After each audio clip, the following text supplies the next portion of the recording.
مرحبا أهل الكمال مرحبا أهل النوادي. أما بعد سبحانك لا علم لنا إلا ما علمتنا إنك أنت العليم الحكيم. رب اشرح لي صدري ويسر لي أمري واحلل عقدة من لساني يفقهوا قولي واسد لساني واهد قلبي بحق سيدنا محمد صلى الله عليه وآله وسلم. يا من هو في علوه كائن، يا من هو في فعل عبيد، يا من هو في مجد مدين. اللهم أكرمنا بنور الفهم وأخرجنا من ظلمات الوهم وارزقنا فهم النبيين وحفظ المرسلين وإلهام الملائكة المقربين. ربنا زدنا علما وفهما وأقوى يا أكرم الأكرمين بحق سيدنا محمد خاتم الأنبياء والمرسلين. يا رحمن يا رحيم. وصلى الله على سيدنا محمد وعلى آله وصحبه وسلم. والحمد لله رب العالمين. Alhamdulillah, puji syukur kehadirat Allah. Salawat dan salam tercurahkan kepada Nabi mulia kita Nabi Muhammad sallallahu alaihi wasallam beserta segenap keluarga, sahabat dan umatnya. Jamaah Masjid Imam Bonjol yang dirahmati Allah Subhanahu wa taala. Sebelum kita memulai kajian pembacaan kitab Qasasul Anbiya, kita dengarkan terlebih dahulu ceramah dari Sayyid Syekh bin Ahmad Al-Bah. فليتفضل مشكورا. السلام عليكم ورحمة الله وبركاته.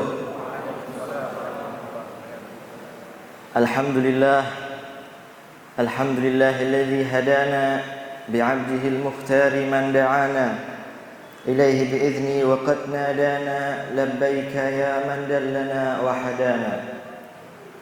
اللهم صل على سيدنا محمد نورك الساري ومدادك الجاري واجتمعني به في كل أتواري وعلى آله وصحبه يا نور. أما بعد، حضرة المكرمين ومحترمين جميع الحبائب الشرفاء والأساتذة الكرماء وجميع الحاضرين الأعزاء yang sama kita hormati dan kita muliakan para habaib, para tokoh masyarakat dan segenap pengurus Masjid Imam Bonjol yang insya Allah dirahmati Allah, khususnya yang kita muliakan guru kita Al-Habib Abdurrahman bin Kamil As-Segaf.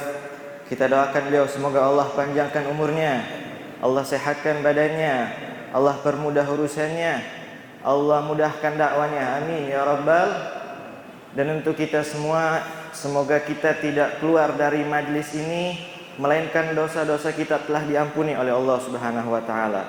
Tidaklah kita keluar dari masjid ini sehingga hajat-hajat kita telah terkabul oleh Allah Subhanahu wa taala. Yang tidak keluar dari masjid ini semoga hutang-hutangnya lunas, semua masalahnya dibereskan oleh Allah Subhanahu wa taala.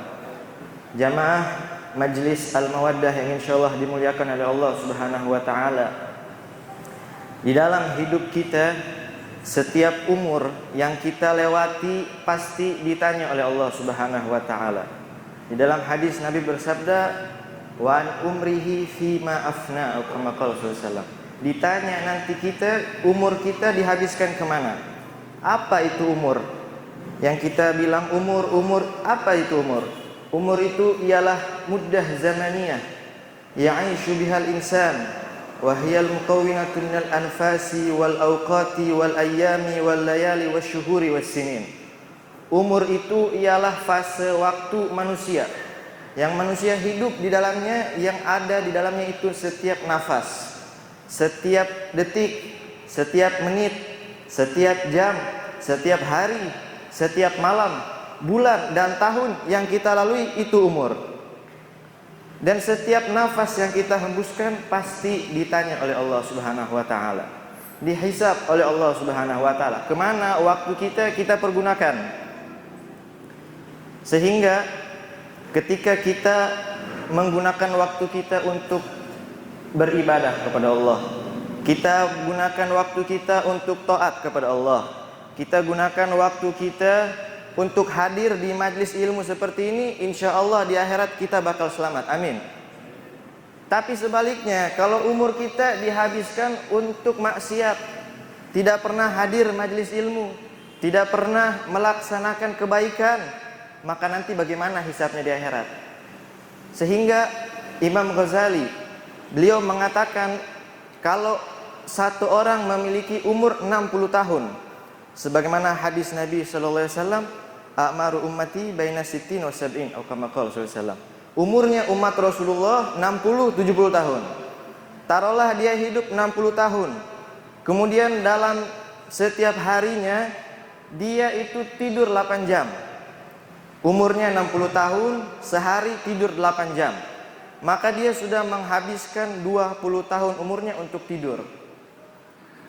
Kemana 40 tahun? Dalam sehari, taruhlah sholat zuhur 5 menit, sholat asar 5 menit, sholat maghrib 5 menit, sholat 5 waktu 5 menit. Berarti sehari ibadahnya hanya 25 menit. Kalau taruhlah dia beribadah sehari 4 jam, walaupun tidak mungkin sholat zuhur sampai setengah jam, betul. Tapi taruhlah dia ibadah satu hari 4 jam, maka dia baru 10 tahun hidupnya diisi ibadah. 60 tahun umurnya, 20 tahun jelas tidur, 10 tahun mungkin dia ibadah, 30 tahun kemana? Belum makan, belum minum, belum nonton, belum nongkrong, belum yang lain-lainnya. Makanya kalau ada orang yang pengen masuk surga karena amalnya diusir sama Allah, ente ibadah cuma 10 tahun, tapi pengen masuk surga karena amal ibadah ente. Makanya kita masuk surga karena rahmatnya Allah subhanahu wa ta'ala. Lalu bagaimana cara mendapat rahmat Allah? Dengan kita hadir di majlis ilmu, kita memandang wajah guru kita, kita memandang wajahnya ulama, kita memandang wajahnya habaib, kita menuntut ilmu, mendengar nasihat daripada guru-guru kita. Itulah yang nanti mendapatkan rahmat dari Allah subhanahu wa ta'ala. Itulah yang nanti mengundang dan memancing turunnya rahmat dan keberkahan dari Allah subhanahu wa ta'ala. Sehingga kalau kita duduk di majelis ilmu tidak rasa, kita tidak tahu faedahnya, fadilahnya kita belum tahu. Tapi nanti di akhirat baru kita lihat betapa istimewanya orang-orang yang rajin datang ke majelis ilmu, memandang wajah ulama. Nanti di akhirat dia lihat itu semua. Insya Allah kita termasuk orang-orang seperti itu, amin. Dan semua manusia ini dihisab, sehingga kata Nabi, orang yang dihisab dia sudah dapat azabnya Allah subhanahu wa ta'ala. Kenapa? Karena hisab ini bukan sehari, bukan setahun, bukan ratusan tahun, mungkin ribuan tahun dia dihisab oleh Allah subhanahu wa ta'ala. Bahkan saya pernah dengar dari Habib Abdurrahman, beliau pernah mengatakan, ini hisab yang terkecil di padang mahsyar nanti itu ketika siang hari dipanas kita minum air es. Kata Habib Abdurrahman, nanti itu ditanya oleh Allah subhanahu wa ta'ala. Itu air es itu ketika kita minum badan kan jadi segar. Nah itu badan yang segar itu kita pakai buat apa? Makanya umat Nabi Muhammad, kalau saya tidak salah, yang nanti masuk surga tanpa hisab hanya ada 70.000 orang. Semoga kita termasuk di dalamnya, amin. Tapi sisanya itu bakal dihisab, diproses panjang di dalam pengadilannya Allah subhanahu wa ta'ala. Semoga Allah dengan berkat majlis yang kita hadiri ini, semoga dengan ilmu yang bakal kita dengar dari guru kita, dengan mata yang memandang wajah ulama, semoga Allah selamatkan kita di hari kiamat. Semoga Allah naungi kita di dalam naungannya. Semoga Allah kumpulkan kita bersama Rasulullah sallallahu alaihi wasallam di surganya nanti.